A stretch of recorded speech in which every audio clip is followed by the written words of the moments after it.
History facts کے معزز دوستو السلام علیکم۔ ناظرین گرامی، اللہ تعالیٰ نے انسان کی زندگی کو بڑا قیمتی بنایا ہے۔ اس کو اپنی رحمت خاصہ اور برکت تامہ سے نوازنے کے لیے مختلف مواقع عطا فرمائے ہیں۔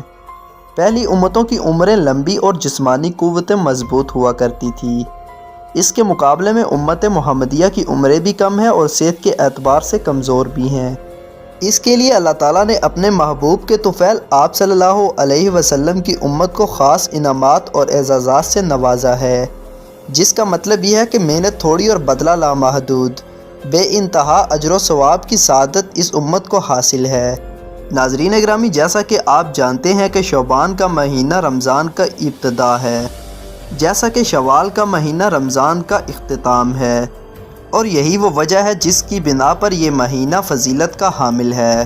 آج کی ویڈیو میں ہم آپ کو بتا رہے ہیں ماہ شعبان کی فضیلت اور اہمیت کے بارے میں، اور اس مہینے کی 15ویں رات یعنی شب برات کے بارے میں آپ کو بتائیں گے کہ اس رات میں کون سی عبادات جو ثابت ہیں اور کون سی ایسی عبادات ہیں جن کو بدعت کہا جاتا ہے، یعنی وہ آپ علیہ السلام کی زندگی یا صحابہ کی زندگی سے ثابت نہیں ہے۔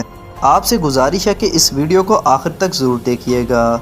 تو آئیے بڑھتے ہیں آج کے موضوع کی طرف۔ ناظرین گرامی، رسول اللہ صلی اللہ علیہ وسلم نے ارشاد فرمایا کہ شعبان کے چاند کا شمار رکھو رمضان کے لیے، یعنی جب ماہ شعبان کی تاریخ صحیح ہوگی تو رمضان میں غلطی نہیں ہوگی۔ چنانچہ رسول اللہ صلی اللہ علیہ وسلم شعبان کا اتنا خیال رکھتے تھے کہ کسی ماہ کے چاند کا اتنا خیال نہ فرماتے تھے۔ ان روایتوں سے قولاً اور فعلاً اس ماہ کے چاند کا اہتمام ثابت ہوتا ہے۔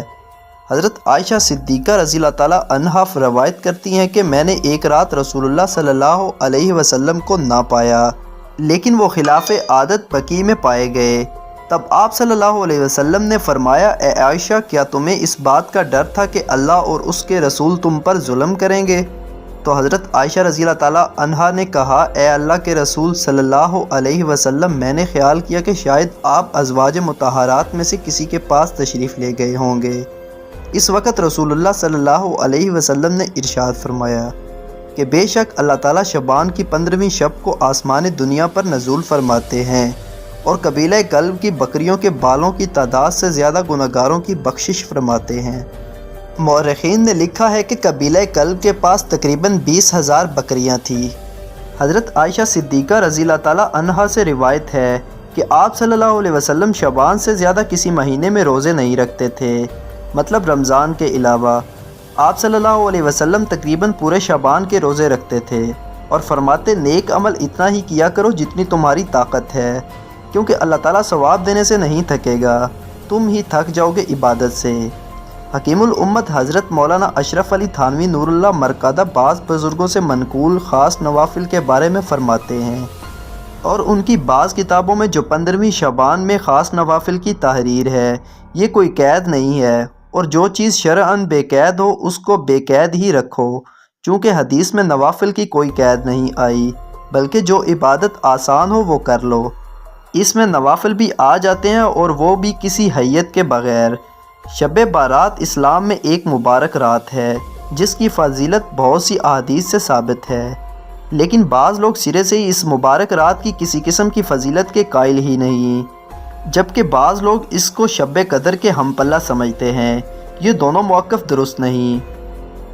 وجہ حدیث، اس رات میں بے شمار گناہ گاروں کی مغفرت اور مجرموں کی بخشش کی جاتی ہے اور جہنم کے عذاب سے چھٹکارا ملتا ہے، اسی لیے عرف میں اس کا نام شب بارات مشہور ہو گیا ہے۔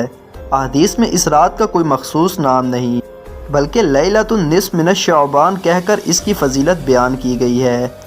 ایک سال کی زندگی، موت، رزق کے فیصلے اسی رات میں ہوتے ہیں۔ حضرت عائشہ صدیقہ روایت کرتی ہیں کہ آپ صلی اللہ علیہ وسلم نے فرمایا، کیا تمہیں معلوم ہے اس رات یعنی 15ویں شعبان میں کیا ہے؟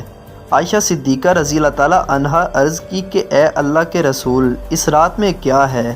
آپ صلی اللہ علیہ وسلم نے فرمایا کہ جس بچے نے اس سال میں پیدا ہونا ہوتا ہے وہ اس رات میں لکھا جاتا ہے، اور اس رات میں جو بنی آدم ہلاک ہونے والا ہوتا ہے اس کا نام بھی درج کیا جاتا ہے، اور اس رات میں ان کے اعمال اٹھا لیے جاتے ہیں، اور اسی رات میں ان کے رزق نازل ہوتے ہیں۔ پھر عائشہ رضی اللہ تعالیٰ عنہا نے کہا کہ اے اللہ کے رسول صلی اللہ علیہ وسلم، کوئی بھی ایسا نہیں جو اللہ کی رحمت کے بغیر جنت میں داخل ہو۔ پھر آپ صلی اللہ علیہ وسلم نے فرمایا، کوئی بھی ایسا نہیں جو اللہ کی رحمت کے بغیر جنت میں جا سکے۔ آپ صلی اللہ علیہ وسلم نے یہ کلمہ 3 دفعہ ارشاد فرمایا تو میں نے کہا کہ آپ بھی اللہ کی رحمت کے بغیر جنت میں نہیں جا سکیں گے۔ پھر آپ صلی اللہ علیہ وسلم نے اپنا ہاتھ مبارک سر پر رکھ کر فرمایا، اور میں بھی نہیں جا سکوں گا مگر اس صورت میں کہ اللہ تعالیٰ مجھے اپنی رحمت سے ڈھانپ لے۔ آپ صلی اللہ علیہ وسلم نے یہ کلمہ 3 دفعہ ارشاد فرمایا۔ ناظرین اکرامی، اب آپ کو بتاتے ہیں شب بارات میں کیے جانے والے وہ مستحب کام۔ سب سے پہلے آپ کو بتاتے ہیں عبادت اور دعا کرنا۔ اکثر علماء اور فقہاء اور محدثین کی رائے یہ ہے کہ شعبان کی 15ویں رات فضیلت والی رات ہے۔ اس میں تنہا عبادت، نوافل، دعا وغیرہ باعث خیر و برکت اور مستحب عمل ہے۔ اگر اس کو واجب سمجھا جائے تو یہ بدعت بن جائے گی۔ نمبر 2، قبرستان جا کر دعائے مغفرت کرنا۔ آپ صلی اللہ علیہ وسلم 15 شعبان کی رات کو خلاف معمول زندگی میں صرف 1 مرتبہ قبرستان تشریف لے گئے۔ ہر سال آپ صلی اللہ علیہ وسلم کا یہ معمول نہ تھا، اسی وجہ سے ہر سال لازم سمجھ کر دین میں اضافہ کرنا ہے۔ علماء نے لکھا ہے صرف مرد حضرات کبھی کبھار قبرستان 15 شعبان کی رات کو جایا کریں۔ نمبر 3 پر ہے 15ویں شعبان کے روزے کا حکم۔ 15 شعبان کے دن روزہ رکھنے کا ذکر ایک ضعیف حدیث سے ملتا ہے۔ محدثین حضرات نے صرف ایک راوی کے قوت حافظہ کی کمزوری کی وجہ سے اس کو ضعیف کہا ہے۔ چنانچہ حضرت علی رضی اللہ تعالیٰ عنہ سے منقول ہے کہ آپ صلی اللہ علیہ وسلم نے فرمایا، جب شعبان کی 15ویں رات ہو تو اس رات کو قیام یعنی عبادت میں گزارو اور اس دن میں روزہ رکھو، اس لیے اس رات میں اللہ تعالیٰ کی تجلی آفتاب کے غروب ہونے کے وقت سے ہی آسمان دنیا پر ظاہر ہوتی ہے۔ پس فرماتا ہے، خبردار کوئی بخشش مانگنے والا ہے کہ اس کی بخشش دوں، خبردار کوئی رزق لینے والا ہے اس کو رزق دوں، خبردار کوئی مصیبت زدہ ہے وہ عافیت کی دعا مانگے اور میں اس کو چھڑا دوں، خبردار کوئی فلاں فلاں حاجت والا ہے۔ طلوع صبح صادق تک اللہ تعالیٰ یہی آواز دیتا رہتا ہے، رات بھر یہی رحمت کا دریا بہتا رہتا ہے۔ فتاوی ہندیہ میں ہے کہ 15 شعبان کا روزہ فقہاء کے ہاں شرعاً مطلوب اور مرغوب ہے، نیز اکابر امت اس پر تعامل ہیں، گویا کہ اسے تلقی بالقبول حاصل ہے، اور حضرات محدثین کے اصول کے مطابق ضعیف حدیث کو اگر تلقی بالقبول حاصل ہو جائے تو وہ حدیث صحیح کے حکم میں ہو جاتی ہے۔ حضرت مولانا اشرف علی تھانوی رحمۃ اللہ علیہ، حضرت مفتی محمد شفیع رحمۃ اللہ علیہ، حضرت مفتی محمود گنگوہی اور دیگر علماء کی تصریحات کے مطابق اس دن روزہ رکھنا مستحب ہے، رکھ لیا جائے تو ثواب ہے، نہ رکھیں تو گناہ نہیں ہے۔ ناظرین اکرامی، اب آپ کو بتاتے ہیں شب برات کی برکات سے محروم افراد اور بدعات کے بارے میں۔ حضرت عبداللہ بن عمر سے روایت ہے کہ آپ صلی اللہ علیہ وسلم نے فرمایا، شعبان کی 15ویں رات اللہ عز و جل اپنی مخلوق کی طرف رحمت کی نظر فرماتے ہیں، سوائے 2 شخصوں کے باقی سب کی مغفرت فرماتے ہیں، جن میں کینہ پرور یعنی کینہ رکھنے والا، دوسرے کسی کو ناحق قتل کرنے والا۔ شب برات کی بدعات کے بارے میں اگر بات کی جائے تو آتش بازی اس میں سب سے زیادہ مشہور ہے۔ آتش بازی مجوسیوں کی نقل ہے اور آگ قہر الہی کا نشان ہے، اسی وجہ سے فقہاء نے لکھا ہے قبرستان میں آگ لے جانا منع ہے اور آگ کے ساتھ کھیلنا یہ اہل اسلام کا کام نہیں۔ بہرحال حدیث پاک میں آتا ہے، جو شخص جس قوم کی مشابہت اختیار کرے گا وہ انہی میں سے ہوگا۔ نمبر 2 پر ہے چراغاں کرنا۔ مسجدوں، بازاروں، گھروں اور ماور خاص مقامات کو سجایا جاتا ہے، کمکمے روشن کیے جاتے ہیں، لائٹ کا اضافہ کیا جاتا ہے، ضرورت سے زائد گھروں سے باہر دروازوں پر کئی چراغ روشن کیے جاتے ہیں، اور بعض جگہ تو مکانوں کی چھتوں پر موم بتیاں جلا دی جاتی ہیں اور دیواروں پر قطار در قطار چراغ رکھ دیے جاتے ہیں، جبکہ اسلام میں یہ سب بے جا اسراف اور فضول خرچی ہے۔ اس کو قرآن پاک یوں بیان کرتا ہے، بے شک فضول خرچی کرنے والے شیطان کے بھائی ہیں، اور ایک مقام پر قرآن پاک میں اس کو یوں بیان کیا گیا ہے، اور اسراف نہ کرو، بلا شبہ اللہ تعالیٰ اسراف کرنے والوں کو دوست نہیں رکھتا۔ نمبر 3 پر ہے حلوہ۔ بعض لوگ کہتے ہیں کہ حضور صلی اللہ علیہ وسلم کا دندان مبارک جب شہید ہوا تھا تو آپ صلی اللہ علیہ وسلم نے حلوہ نوش فرمایا تھا۔ اس کی کوئی اصل نہیں، نیز اس کا اعتقاد شرعاً جائز نہیں اور عقلاً بھی ممکن نہیں، کیونکہ دندان مبارک کی شہادت کا واقعہ شوال کا ہے، نہ کہ شعبان کے مہینے کا۔ چوتھی بدعت مسجدوں میں اجتماع کا اہتمام کرنا۔